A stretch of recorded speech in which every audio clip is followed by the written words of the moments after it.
কে বেরোতে দেওয়া হচ্ছিল না, সেই জন্য পুলিশ লাঠিচার্জ করে, এমনকি মহিলাদের গায়ে হাত দেয়, মহিলা পুলিশ ছাড়া মেয়েদের গায়ে পুলিশরা হাত দেয়, মেয়েগুলোকে মাটিতে ফেলে তাদেরকে মারা হয়। একজনের মাথায় পুলিশ এমন লাঠি দিয়ে মেরেছে, তাকে এমার্জেন্সিতে ভর্তি করানো হয়েছে। কিন্তু গতকালের ঘটনায় যে বর্বরচিত আক্রমণ ছাত্র সমাজের ওপর নেমে এসেছে, সেখানে একজন মহিলার ওপরে কি করে পুলিশ এইভাবে লাঠিচার্জ করতে পারে? এবং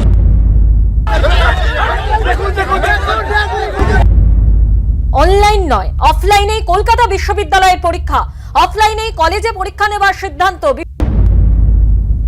হ্যালো বন্ধু বান্ধবীরা, তোমরা কেমন আছো? আশা করছি সবাই তোমরা আছো ভালো। আজকের ভিডিওটা কোনো রোজ ভিডিও না, কোনো ফানি ভিডিও না। আজ খুব একটা সিরিয়াস টপিকে আলোচনা করতে চলেছি।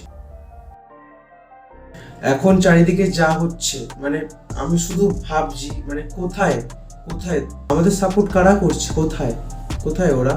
বড় বড় বিজ্ঞ মানুষগুলো কোথায় আছে এখন? কোথায় গুলো কি আছে ওরা? তুমি আছে স্টুডেন্টদের কথায়। আমরা যখন তোমাদের দরকার পড়বে, আমাদের মানে কোনো কিছু র্যালি হলো স্টুডেন্ট, কোনো কিছু ঝামেলা হলো স্টুডেন্ট, মানে যখনই স্টুডেন্টদের দরকার পড়বে, আমাদের দরকারের সময় তোমরা কোথায়? কারা সাপোর্ট করছে আমাদের? যারা আমাদের কাছের লোক তারা সাপোর্ট করছে, নিজের স্টুডেন্ট নিজের বন্ধুকে সাপোর্ট করছে। বড় বড় মাপের লোকগুলো এখন কোথায় কোথায় এখন? ওখানকার পুলিশরা প্রথমে তো আমাদের সাপোর্টেই ছিল, মানে প্রথমে তারা ব্যারিকেড ছড়িয়ে দিয়ে আমাদের রাস্তা ব্লক করার জন্য পারমিশন দেয়।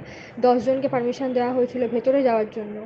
তো সব কিছু ঠিকঠাক চলছিল, কিন্তু আমাদের বারবার বলা হয়েছিল যে কোনো ভায়োলেন্স যেন না হয়, আমরা কোনো রকম মারপিট বা অন্য রকম ভায়োলেন্স না করি। কিন্তু কিছু কিছু পাবলিক সামনে কিছু কিছু স্টুডেন্টরা ছিল যারা কথা ঠিক মতো হয়তো বুঝতে পারিনি না শুনতে পারিনি, জানি না, তারা আর কি দরজাতে চেয়ার ছুঁড়ে মেরেছিল, দরজায় লাথি মেরেছিল, ইট ছুঁড়ে মেরেছিল। তার জন্য পুলিশ মাঝখানে লাঠি নিয়ে তেড়ে আসে। লাঠি চার্জ ঠিক করেনি, বাট লাঠি নিয়ে তেড়ে আসাতে অনেকে সেই ভয়েতে দৌড়াতে গিয়ে পড়ে যায়, অনেকে ইনজিওর্ড হয়। তো তারপরেও প্রোটেস্ট কন্টিনিউ হয়। একজন মহিলা বাইরে বেরিয়ে এসেছিলেন, আর তিনি খুব হেসে খুব পজিটিভলি আমাদের দিকে হাত দেখাচ্ছিলেন। মনে হচ্ছিল যেন অনলাইনই হয়ে যাবে এবারে, উনি হয়তো রাজি হয়ে গেছেন অনলাইন করার জন্য, কিন্তু সেরকম কিছু হয়নি। তারপরে একটা খবর এলো হঠাৎ যে পরীক্ষার জন্য নাকি একটা সিন্ডিকেট মিটিং ডাকা হয়েছে। তো সবাই ওখানেই বসে পড়েছিল যে যতক্ষণ না আমরা নোটিশ পাচ্ছি ততক্ষণ আমরা বাড়ি যাব না, যাই হয়ে যাক আমরা বাড়ি যাব না। কিন্তু আমার যেহেতু শরীরটা আর ভালো লাগছিল না, কারণ অত রোদ্দুরে অত ভিড়ের মধ্যে একদমই থাকা যাচ্ছিল না, খুবই কষ্ট হচ্ছিলো। তো আমি বাড়ি ফিরে আসি। বাড়িতে এসে বাড়িতে বসে বসে সব আপডেট নিচ্ছিলাম। তো তারপরে যে আপডেট পেলাম যে সিন্ডিকেট মিটিং চলছে, সবাই এরকমই বলছে। তারপর প্রায় 3-3.5 ঘন্টা কেটে যায়, কোনো মিটিংয়ের কোনো নোটিশ আসেইনি। যারা রাস্তায় বসে আছে, বসে আন্দোলন করছে, রোদের মধ্যে বসে আছে, আর ভেতরে ম্যাম আর স্যাররা সিউর ভেতরে এসিতে বসে আছে, মানে আবার এসে হাত দেখিয়ে চলে যাচ্ছে। মানে স্টুডেন্টদের কোনো ভ্যালুই নেই। যে একটা স্টুডেন্ট পাওয়ার কি জিনিস সেটা জেনেও স্টুডেন্টদের কোনো পাত্তা দিচ্ছে না, না কিছু, যা পারছে তাই করছে, ডিক্লেয়ার করে দিচ্ছে অফলাইন এক্সাম, মানে কোনো ভ্যালু নেই আমাদের। আমাদের মূলত যে দাবি, যে মিনিমাম সময়টা দেওয়া উচিত একটা অফলাইন পরীক্ষাকে কন্ডাক্ট করানোর জন্য, বা যে মিনিমাম সময়টা দেওয়া উচিত বা পাওয়া উচিত অফলাইন এক্সামিনেশন কন্ডাক্ট করানোর জন্য, সেই সময়টা কি আমরা কেউ পেলাম? একজনও কিন্তু প্রপার ওয়েতে পেলাম না। আমি নিজে একজন আইনের ছাত্র হিসেবে কথাটা বলছি, আইনজীবী সব গুলিবাড়ি। সব কটা বাচ্চা এখানে এই প্রবল গরমে সব কিছু ছেড়ে, নিজেদের পড়াশুনো ছেড়ে কষ্ট করে একজন কত দূর থেকে এসছে, সেখান থেকে এসে দাঁড়িয়ে তারা গতকাল থেকেও প্রোটেস্ট করছে, বা গতকাল থেকে প্রোটেস্ট করার শান্তিপূর্ণভাবে একটা চেষ্টা করছে। এবং তার পরিপ্রেক্ষিতে আমরা কি দেখলাম? গতকাল পুলিশের বর্বরচিত অত্যাচার বেরোতে দেওয়া হচ্ছিল না, সেই জন্য পুলিশ লাঠিচার্জ করে, এমনকি মহিলাদের গায়ে হাত দেয়, মহিলা পুলিশ ছাড়া মেয়েদের গায়ে পুলিশরা হাত দেয়, মেয়েগুলোকে মাটিতে ফেলে তাদেরকে মারা হয়। একজনের মাথায় পুলিশ এমন লাঠি দিয়ে মেরেছে, তাকে এমার্জেন্সিতে ভর্তি করানো হয়েছে।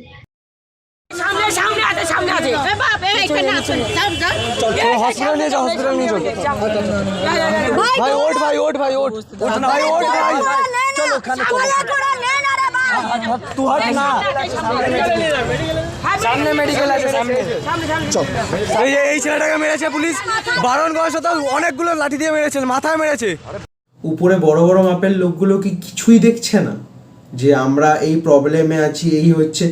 আমি একটা কথা বলি, ইউনিভার্সিটি যখন অফলাইনে হচ্ছে, আমার শুধু একটাই কোয়েশ্চেন, সব ইউনিভার্সিটি যখন অনলাইনে হচ্ছে, সিইউ কোথাকার কে? মানে অফলাইন নেবেই, ওরা অফলাইন নেবে। আর তোদের আরে বাচ্চা, আসলে মেন কথাটা হচ্ছে টাকা। আমার যা মনে হয় টাকা। আমি তাও দরকার নেই ভাই, তোরা ফিজ নিয়ে নে ভাই, তোরা ফিজ নিয়ে নে, দরকার নেই আমার ফিজের। তোরা সবাই টাকা দিয়েছে, কেউ ফেরত নেবে না। তোরা শুধু ভাই অনলাইনটা করে দে, এত ঝামেলা এত। তো অনেক একজনের চোখে পুলিশ মারে লাঠি দিয়ে। তো এরকম অনেককে পুলিশ মেরেছে এবং অত্যাচার করেছে, পুলিশ যা পেরেছে তাই করেছে। জিনিসটা না যত এগাচ্ছে তত নোংরার দিকে যাচ্ছে। শান্তিপূর্ণ আন্দোলন করছে, তা সত্ত্বেও পুলিশরা লাঠি চার্জ করছে। মানে ছি, পুলিশ, কলকাতা পুলিশ মানে ধিক্কার জানাচ্ছি আমি, কলকাতা পুলিশের উপর ধিক্কার জানাচ্ছি আমি। মানে এত বাজে কলকাতা পুলিশ, মানে মাথা ফাটিয়ে দিয়েছে ছেলেটা, দেখেও খারাপ লাগছে। আর কিছুক্ষণ আগে আমি ঘরে এসেছিলাম, মানে এত খারাপ জিনিস হচ্ছে। আমিও আন্দোলনে গেছিলাম, আমিও ছিলাম। এত লাখ লাখ স্টুডেন্ট কি সবাই হেরে গেল? কিন্তু আমাদের আন্দোলন সফল হয়নি। তবুও আজকে অনেকে আজকে আবার গেছে, কোর্টে কেস উঠেছে। শেষ তো দেখেই ছাড়বো। কারণ যদি সিইউ ভেবে থাকে যে সিইউর একারই পাওয়ার আছে, তাহলে আমরাও দেখিয়ে দেবো যে স্টুডেন্টদের পাওয়ারটা সিইউর থেকে বেশি। সো অনলাইন না হোক, অন্তত ব্লেন্ডেড বা অফলাইনের আগে কিছুটা যাতে সময়, 1-1.5 মাস সময় আমাদের এক্সট্রা দিতেই হবে। কারণ 20 দিনও তার পরীক্ষা হয় না। ওনারা নিজেরাও জানেন ওনারা ঠিক কতটা ফাঁকি মেরেছেন, কিভাবে ক্লাস করিয়েছে। তো যা বলবে তাই শুনতে হবে, তার তো কোনো মানে নেই। আসি আমি টিচারদের কথায়, যে টিচাররা যে বলছে আমরা অফলাইন চাই, এই চাই ওই চাই। আচ্ছা টিচার, আমার একটাই কোয়েশ্চেন তোমাদের কাছে, তোমরা একটু বইটা ছাড়া পড়িয়ে দেখাও তো। হাতে লেখা লিখে আসো পড়ানোর সময়, বই খুলে আসো পড়াশোনা, আর আমরা এতগুলো বই একসাথে মুখস্থ করি। ঠিক আছে, কোনো অসুবিধা নেই। অফলাইন চাও তো তোমরা অফলাইন।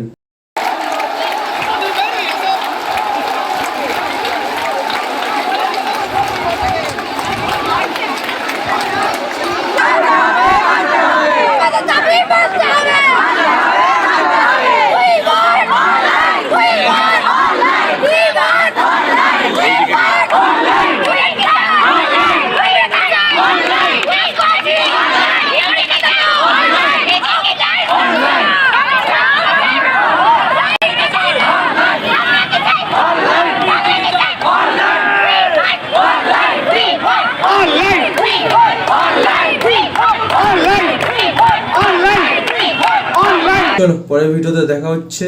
আমি জানি না আজকে তোমাদের ভিডিওটা কেমন কি হয়, এমন টাইপের ভিডিও তো আমি কোনোদিন বানাইনি, বাট আমরা জিতবই আমরা। যত পারো ভিডিওটা শেয়ার করো, আমরা জিতবই। যেন উপর অব্দি পৌঁছায় ভিডিওটা, আর আমার দেখা দেখি যেন সব ইউটিউবাররা ভিডিও বানায়, এটা যেন মনে থাকে। বাই।